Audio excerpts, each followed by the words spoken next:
Yes, line is to the right. Yes, this is the live viewing of Raider Reaction. Yes, sir. No pushing. No, please, line is to the right.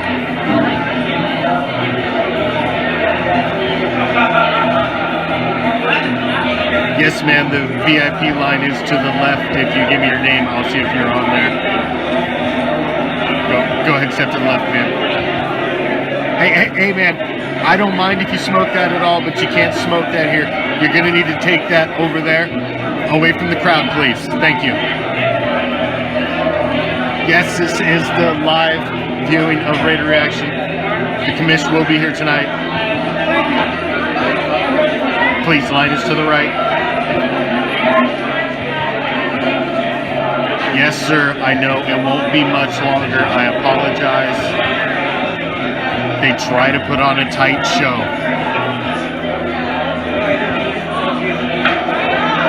Yes, ma'am, we will let the VIP in first, I promise.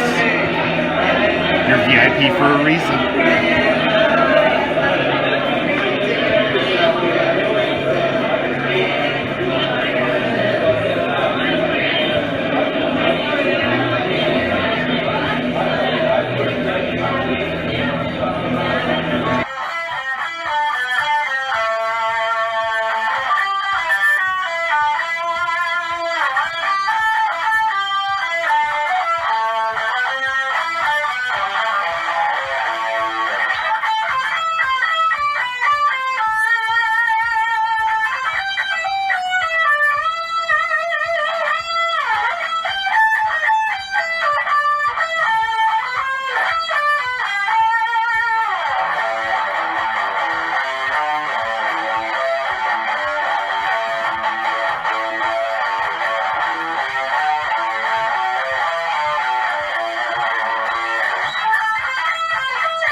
What's up, Raider Nation? I'm the Commish. This is your Raider Reaction Week 13 post-game reaction.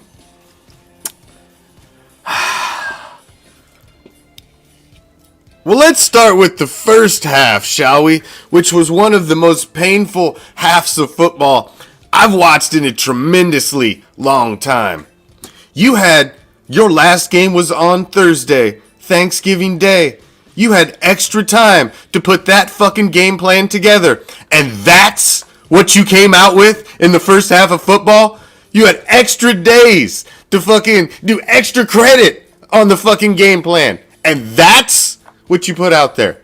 Screen plays on third down again? We're back to that again? Did somebody let John Gruden in the fucking building again?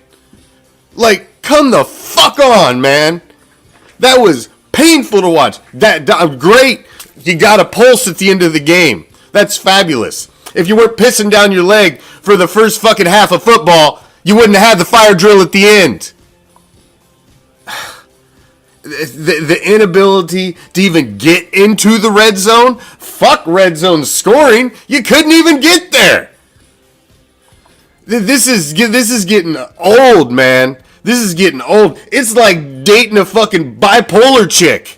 Like, I'm coming through the door, I don't know what the fuck I'm gonna have fucking day to day. That's what this shit's like. You know, I don't know if you're gonna be Jekyll or Hyde. This fucking team has no identity. What is the identity of this team? Well, we're missing Darren Waller. I don't know if Darren Waller being there makes that much of a fucking difference. Yeah. Deshaun Jackson's open on plays and you don't even throw him the fucking ball. You're checking the ball down again. They really started to stretch the field at the end of the game, but it was just way too little, too fucking late. Not dynamic, man. You came out with this game plan on Thanksgiving Day that was dynamic and you were aggressive and you pushed the ball, and I don't understand it, man. This was a big regression, and you had the extra time. I don't get it.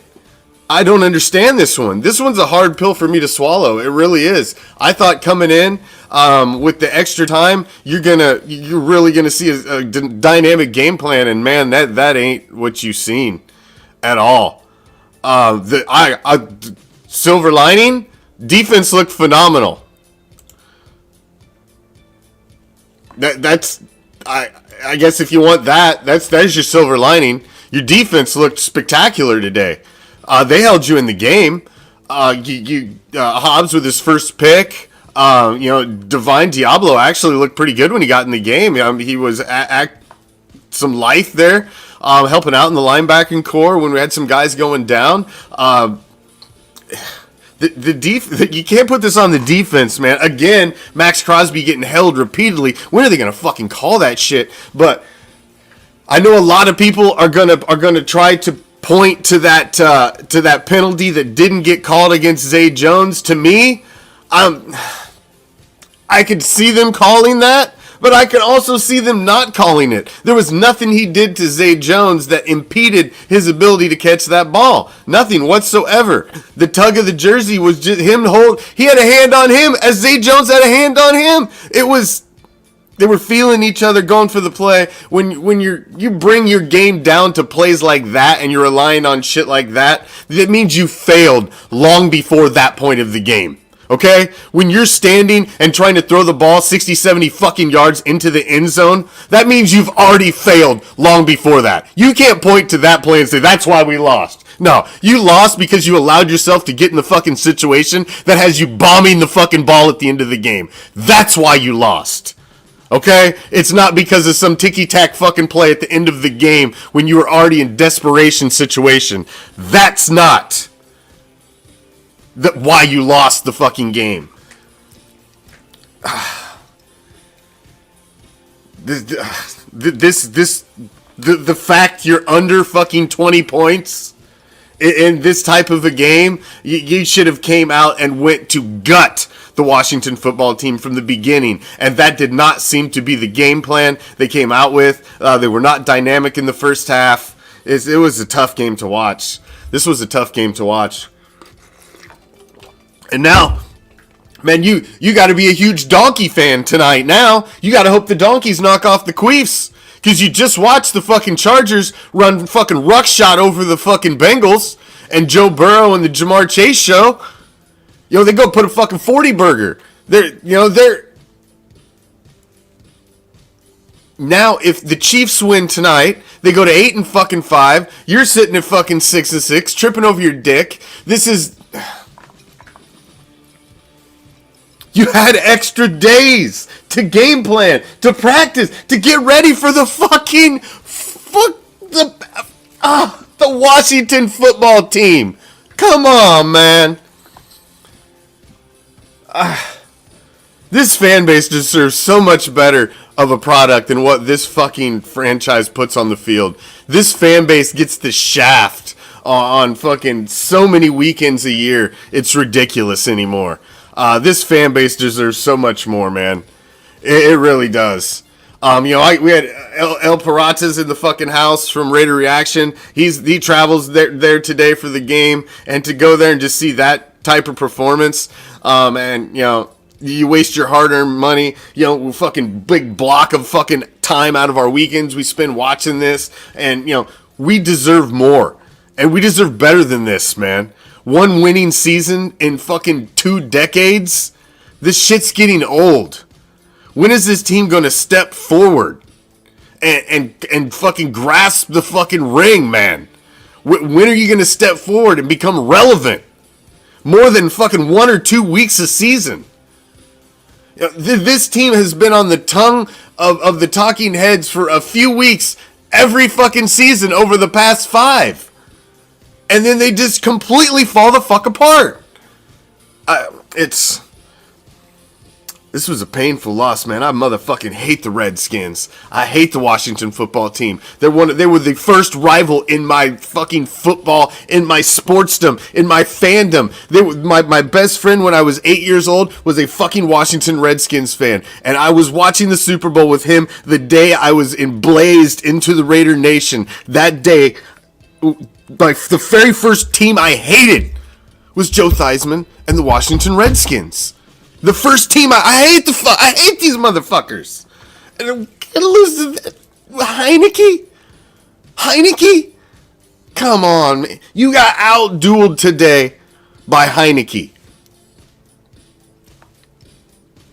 You can slice it every fucking way you want. You were battling under 20 points with Taylor fucking Heineke. That's not a dynamic NFL offense. You've got to get your shit correct, man. The fucking over 300 games you win, the under 300 games are just a fucking abortion. Straight abortion. This game plan today, I did what a shitty way to end a fucking pretty decent weekend I was having. Fucking goddamn, man, that was a terrible game to sit through. Absolutely terrible game to sit through. I don't even have anything else to say. I'll dig into it more on Tuesday's Raider Nation Report, 10 p.m. Eastern, 7 p.m. Pacific. We'll be live. Shit, I don't know what else to say, man. This team has no identity, and they just leave me every other week just questioning who the fuck they are. Who is this team?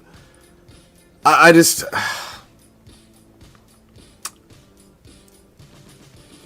I'm almost without words. You have a game like you had Thursday, coming off of a 3-game losing streak. You come out, you're dynamic. 38.5 million people watch you. You're the talk of the fucking league again, and you come out against the Washington football team, who's 5-6, scratching for their lives in the NFC least, and this is what you put up at home. I don't understand who this team is. I have no fucking clue. I'm out. Peace, love, Raider Nation.